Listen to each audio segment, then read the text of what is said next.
Sana ko ni paring talaga? What's up guys? We're sa store today. Dami tayong mga bagong stocks daw na dumating. So check natin yan mamaya. Wow, there it's printed, 3D printed eh. 4D. Galing mo? Printed shoe.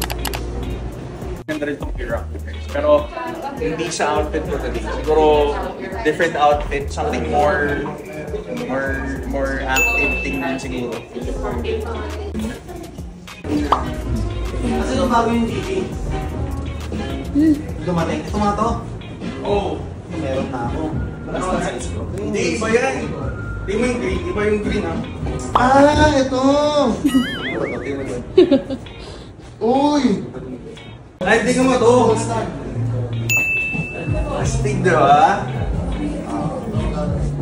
One piece siya, no? Amoy ano, no? Amoy tilapia. Amoy ano yung tilapia? Diba? Ay, ni Cholo. Trauma ka sa ganang amoy. Umay na siya, bro. Umay na siya. Umay ka sa ganyan amoy. Ano na ito, ah? Yung Gigi mo na bagay ng All Star. May parang TikTok.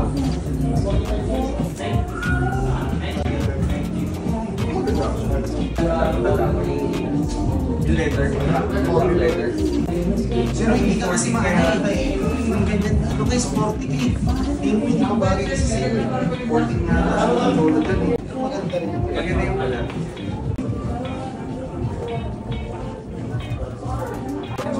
Or brown. Parang hindi na ako All Star pero brown. Parang ganito lang. Okay sana eh. Ang goal, no? Pwede. Pero fit mo ka.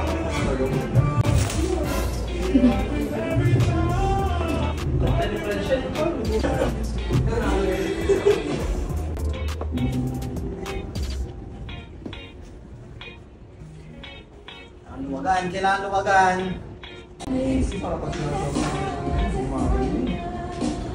Dapat kita yung diwas ko. Ay, pwede dalawa. Isang iba. Pwede. Guys, sold! Oh guys, sold. Kaya paring hype. Another Gigi. Ay, sana ko ni paring Gigi. Talaga? Ako din, na-idol ko na rin yun. Diba, naka-GG na rin ako. Kahit ako eh. Si Cholo gusto mag-GG ah. So, rare yung size niya eh. Hindi ko ano yan eh. Yung branding eh. Sure, promise. Okay lang. Go, thank you. Salamat ha. Wala kami paper bag guys. Thank you. Go, thank you bro. Thank you. Sige lang bro. Thank you ha. Thank you boss. Guys, so kay paring hype, actually technique niya kanina, wala masyadong customer, ginawa ko, nagpunta ako doon. Konting kwento, konting ano, may bago akong GGTV bro, ganyan. So pumunta, may nakita, binili. Sir, dip check na. Let's check na. Okay, sige. For the cap, we have Human Made available sa Prism Store for 10.5. And then for the top, we have Mango. For the pants, we have Uniqlo. For the shoes, we have the Golden Goose.